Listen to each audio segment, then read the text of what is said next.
Hey guys, how's it going? Welcome to our beautiful garden inspiration series. This is number 8, I do believe. The 8th time we've been able to sit down and look at your beautiful gardens. And I'm just gonna jump right in with our first one, which is from Sven in South Germany. And this is an absolutely gorgeous way to start this off with. Oh my gosh, look at that space. You can see the greenhouse in the background, which is drawing you forward, but also the interesting design you have in your pathway there. I love the combination of the great big square pieces, but then also the little square pieces that are a little deeper colored. That just brings a ton of interest, but it's so simple at the same time. That is so pretty. And then all the colors of green there, but the different textures you have going on. I mean, this is a moon garden, I'm guessing. Yeah, he said there's 3 rooms in his garden: white garden, the sunken garden, and the double border. Wow. And then here's a close-up of the greenhouse. That is just perfect. Bricks on the bottom. I love your chairs there to the left. Those look like teak chairs that have aged, and I love that look, that grayed out look. It looks so like, I don't know, like they can have clean lines but look aged and vintage at the same time. And I love your restraint with color. You use some pops here and there, but it's just enough. Just to bring such a mood to this space. It just feels very peaceful and tranquil. And then look at this walk right here. Okay, I need to study this. There's white alliums and white iris. Is that Camassia? The white on the right there? This is definitely like a late spring, right, picture here. Is there some lady's mantle? Oh, and then some kind of clematis on the left blooming? I don't know. Wow, that's a space I'd love to walk through. Gorgeous, Sven. Oh, and now look at this. This is from Susan in Canada, Zone 5B. And this, she said, are the gardens that they left behind. So after a move, that would be so difficult. You know, we've talked about if we ever had to move here or decided to move somewhere else, you know, it would be hard after years of cultivating a space, and this is beautiful. You know what I love too? I love the kind of repeat in the structure with your tree trunk and then your pillar there, but also the pillar underneath the tree that draws your eye to that space, and it's really the right color. It's so nice. And the hydrangea and the black-eyed Susans back there looking gorgeous. Oh, look from the underneath this canopy, gazebo, pergola. I don't know what you would call that, but absolutely beautiful. Is that a beech tree? The dark purple, and then sumac is what that lighter green is behind it, I think. And then a Japanese maple that's more of a vibrant red, and some kind of a miscanthus that has white variegation. The texture and color here is just so nice. And here's a look back up at the canopy. That looks like a lemony lace elderberry, or like a Sutherland gold, something like that there on the left. I love the Hakana Chloe and the hostas. The Hakana Chloe is that grass right in the front right there. Wow, that's so beautiful. It looks very lush. This looks like maybe right after a rain. I mean, everything looks to be a little bit saturated, which I love that look. I love what our garden looks like after a good rain, which is rare, but wow. The backdrop of trees here. I love your porch. This gives some really good ideas too so far. I'm seeing really fun, like the pavers here. I'm really paying attention to that right now in particular, just because we're getting ready to work on our patio project. So it's fun to just look at the lines and look at the flow of how other people have set up their space. It really can be super helpful. Really beautiful garden season. I bet that was very hard to leave behind. Oh, this next one is pretty, from Pat in Saskatchewan, Canada, Zone 3. Oh my goodness, it gets cold there. These are a few pictures from Pat's garden last summer. And Pat said that picking just a few pictures will be hard because gardening in my yard is my passion, and I spend all my free time working in it. Well, you can tell. Look at that. Supertunias and hostas in the same area. That's something we can't get away with here. So I'm a little jealous. That's beautiful combination right there. I love the fireplace in the background. Such a fun thing to have out in the garden. And then your pond, look at that, right by your deck, so you can really enjoy the sound and looking at it. And really, the presence of water in any space it visually cools things down, but it can actually cool things down. So that's a really good placement of your pond. And then look at this walkway with all the perennials. I love iris texture. See that right there? See how, like, that's the thing that I noticed first when this picture came up. It's got such a bold, strappy texture. And then gorgeous gazebo with the hanging plants and the hostas down below. Some interesting, the face, what is that? Is that like a pot? What is it? Is there a tree in it? I love seeing how those kinds of things are incorporated into a landscape. Oh, there's some pictures with some fun plant combinations too. You see the hydrangeas with the veronica, echinacea, hostas in bloom. Next one, you've got some red roses with some white something. What is that? What is that? Like a soapwort or something? That's so pretty. That looks like a bouquet you would buy, you know, like the baby's breath with the roses. That soft texture with the more bold, you know, sharp lines of the rose. And there's another view of the pond right off the deck. Oh. Pat, you have a really gorgeous space. Next is from Deborah. We get a before picture. Fun. Okay, so look at this container. Like Sun Patient and Lantana, a Wicked Witch Coleus, a Dracaena, and something else right behind. Let's take a look at the, whoa. Okay, if you're gonna ever plant a color blaze Coleus, like that will become the star of the show. Look at it, you can't even see the Dracaena. Wow. So this must be like in October. I see a pumpkin down below, or, you know, late summer, early fall. Oh, that looks like limoncello supertunia. I see a creeping Jenny. Was that in the pot before? I couldn't even see that in the before. Wow. No, that's a beautiful color combination. So Deborah's in Ohio, zone 6A. Oh, the container before was in May, and then after was in September. It's just one plant, that coleus. They grow huge. Oh, and then another view of her patio area and a flower bed full of containers. Oh, how fun is that? Lots of color. She said the orange geraniums were just an experiment. She had overwintered them and was just kind of trying to see, you know, how that went for her. And she said that they looked kind of puny and she thought it was a failure, but then they just exploded. Really fun to see some container combinations. I'm ready for it this year. Oh my, this looks like a picture straight out of a magazine. This is from John in Michigan, zone 5B. Whoa. Woodland shade paths and part shade gardens. So we've got several photos from John's garden. Look at this though. Gosh, the pathway, the lines are so sharp and tidy. Boy, I love that look. It doesn't last long in our garden. Somehow things get blurred really quickly, but the lush look you have going on with the coleus and the impatiens, the ferns. Oh my gosh, I really want to see around the bend there. Maybe you included some pictures. Look at this though. I have to take a second and I have to study what's in here. That is so beautiful and natural, gorgeous. Like I see that and I immediately think, okay, South Garden out there. I want it to have this kind of like full and beautiful, but with some kind of natural feel to it. So pretty. Oh, and look at this. Again, I want to like keep walking. We need like a video tour where you're walking down the path so we can see around the bend, see what's, you know, waiting for us around the corner. The hostas look super healthy and beautiful. Oh, and then check this out. Oh. Okay, so this, he said the first 3 photos were from the part shade gardens, shade to part shade, and then the next ones are from full sun, but at a gorgeous time of day. Look at this, like right before the sun goes down. Everything has a gorgeous vibrance to it, and you can see the salvia and rudbeckia, echinacea, zinnias. Oh, and then a fountain. I like the gazing ball and the fountain and the pots all in this picture are blue, and you can see some of that color mirrored in the veronica there in the background.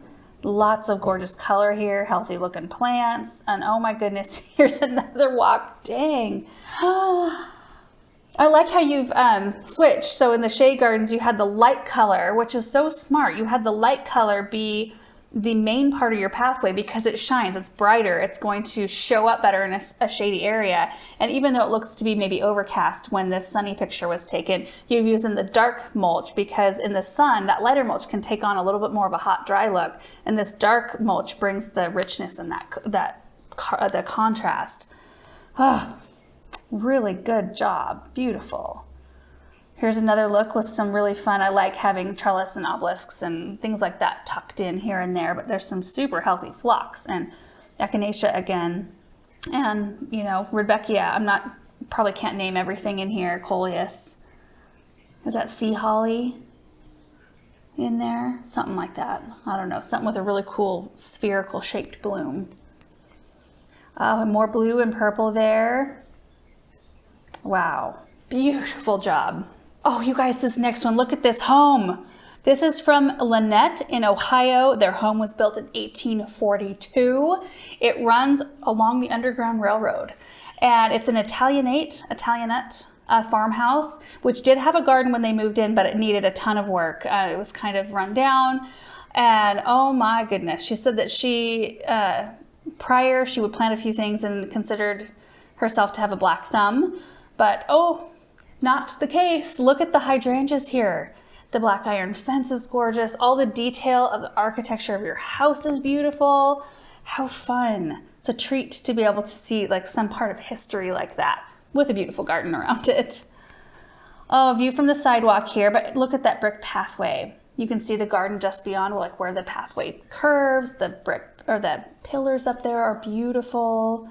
A view from the street here, all the green. Love the brick and loved like that kind of aged, but all the beautiful detail around the windows and the brick wall with plants in front of it. Can't go wrong with that look. I love it. Everything looks very healthy. Here's a little seating area. Oh, isn't that perfect? I just want to look around. Got to look around and see everything. Love the boxwood topiary in the pot there on the left. Everything looks just very lush. Beautiful window box. Great choice of plants there. Petunias, creeping jenny, ivy, coleus. Looks like there might even be, no, those are, I was going to say pansies. Those aren't. Those are petunias on the left. Oh, and then look at this perennial bed with the phlox and the daisies. That's so fun. Oh, Monarda in there too. Amaranth and a gorgeous rose. Oh, how fun. Ooh, we see a sketch.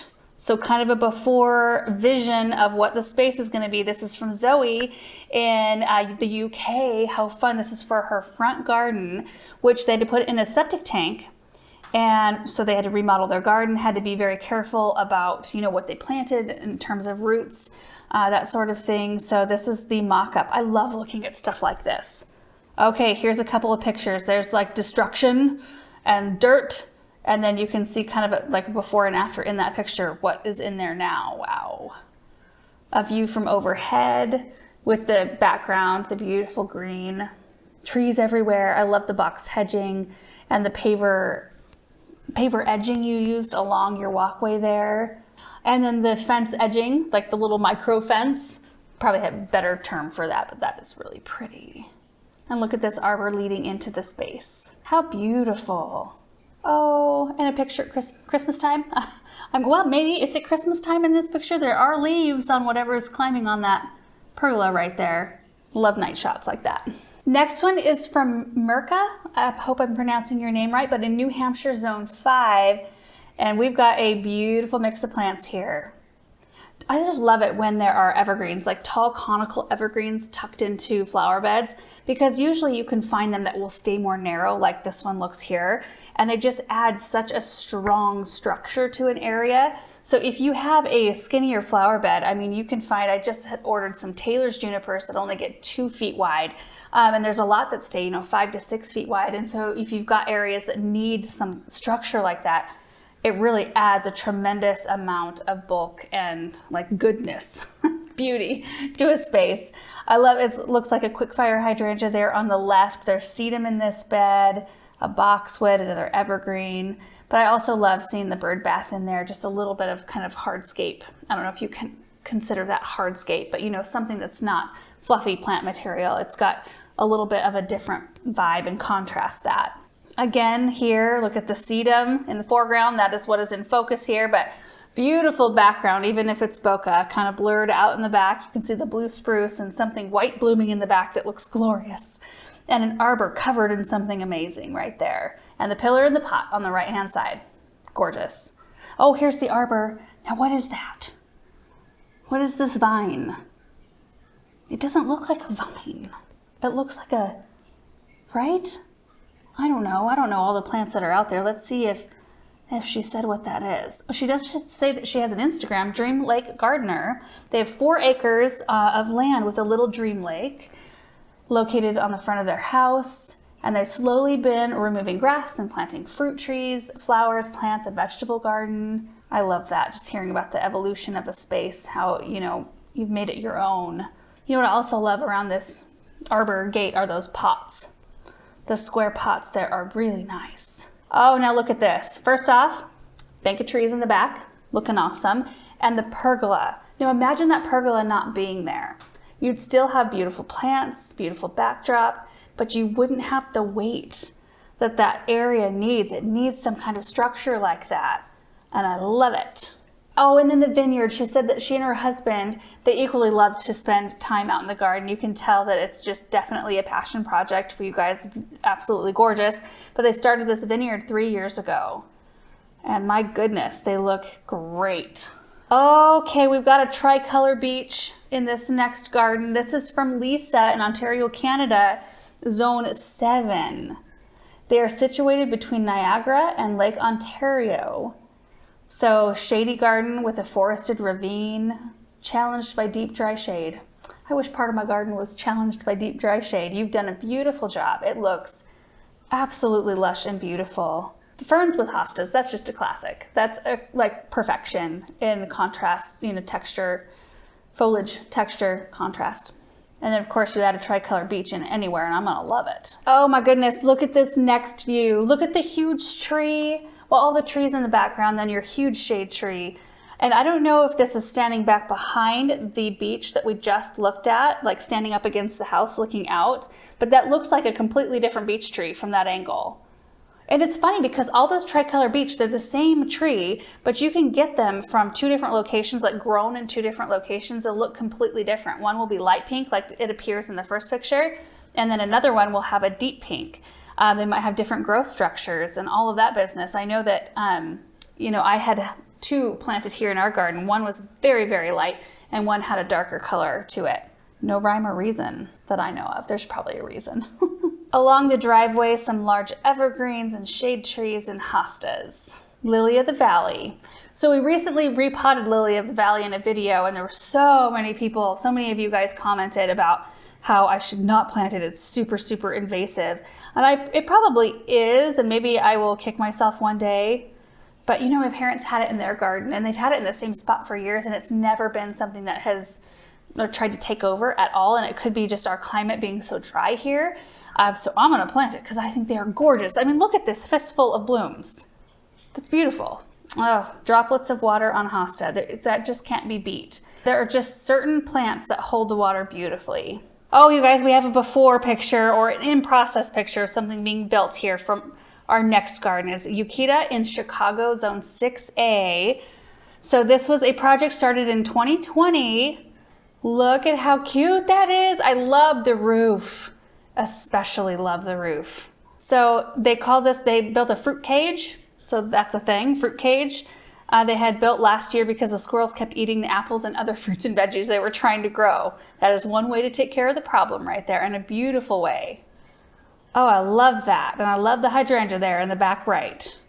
And the grid on the front of the door, like the little details there are so nice. And here's a view inside. It looks like some really beautiful greens that you harvested to eat for dinner. And is that copper thing one of those like tool storage things? There's those little boxes you can attach to your raised beds and put like your gloves and trowel, you know, your most used tools you can put in there so they're just handy. Oh, look at that. Some plants ready to be planted there. Hostas, Virginia, and something else. And some beautiful healthy looking marigolds in the back there. Flower bed outside, the fruit cage at night, the fruit cage at Christmas, and then a view, it looks like maybe from the fruit cage to the other end of the yard. So you've got a gazebo with seating area. I love it. Oh my goodness, look at the hydrangea here. This is from Gulmira in North Carolina, Zone 7B. Whoa. Hydrangea, little lime. Yeah, whoa. Those look happy. Oh my goodness. And then green emerald arbs, winter gem boxwoods, purple passion nandina. So this is a front flower bed, super low maintenance. And then the walk to the front porch has Supertunia Vista, white vincas, beautiful mums. So later on in the season here, look at that. So much color. And I bet it is low maintenance. I love that. There's the mum fully bloomed out. Wow. I love seeing mixes of low maintenance plants like that, because I think that's what a lot of us are looking for. Like, we have our little areas we want to fuss with, and like some of the boxwood hedging that, you know, I love, but it is quite a lot of maintenance to keep it up that way. So we have to have other areas with low maintenance plantings, and that's a gorgeous mix right there. Oh, I love this next one. This is from Michelle in central Wisconsin, zone 4. You can see the greenhouse, the sweet greenhouse sitting down there with some raised beds around it. But Michelle said she was feeling inspired to revamp the veggie garden to make it more beautiful as well as functional. So they tore out the railroad-tight raised beds and put in various sizes of stock tanks. And even though she said it reduced the amount of square footage that they were gardening in, there's actually more production, and she loves it so much more. So she finds herself wanting to be out there more, spend more time out there, and that's what it's all about. Like, even though those raised beds to begin with are nice, those big railroad tie raised beds, if it's not something that speaks to you and you don't love it, tear them out and put something in there that makes you want to be out in your space, that makes you want to use it. Oh, I love that. And then look at the lights. That adds a tremendous amount right there. Love patio lights being used. And then, of course, seeing your walkway down, your flower beds are nice as well. Oh, look at the background behind this greenhouse. Boy.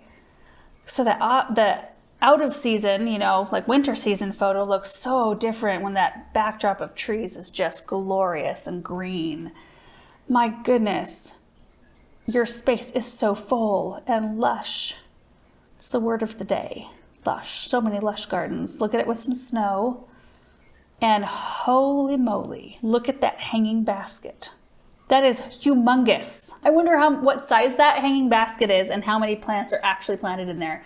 Because I see maybe like 3 different kinds of coleus, maybe 4. And there's some petunias in there of some kind as well, kind of peeking out from the bottom. My word, they're happy. Really fun. I love seeing the transformation of your greenhouse space. Oh, I love the flagstones in this next garden. This is from Lisa in Lacey, Washington, zone 8B. Oh, boy, this space is just full of beautiful, healthy plants. She said, after getting a puppy, I found the need to sequester part of my yard as dog-free. So the south-facing side yard became that space and has become her potager and sanctuary. It includes 2 raised beds, a Japanese maple, and a mailbox for hand tools and surprise gifts for her grandchildren when they visit. I love that. I see the mailbox right there. How fun to go and check.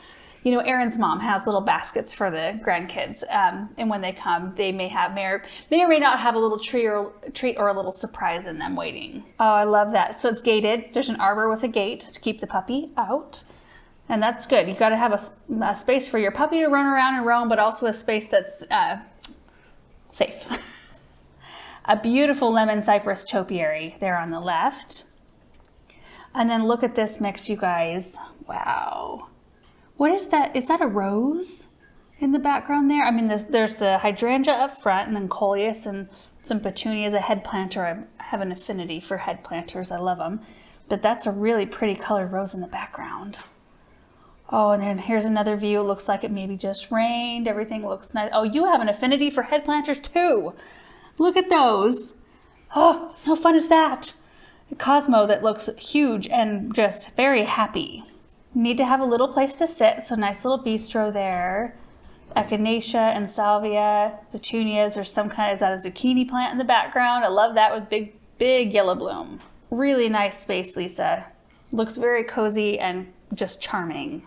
And you guys, that is it for part 8 of our beautiful garden inspiration series. Again, thank you to all of you who took the time to send out pictures and information. I know I say that every time. I hope it doesn't just sound like words to you guys. I really do appreciate it. I know it takes a lot of time to gather pictures. I always feel like I'm searching for that one picture that I really want to share and I can never find it. It takes so much time.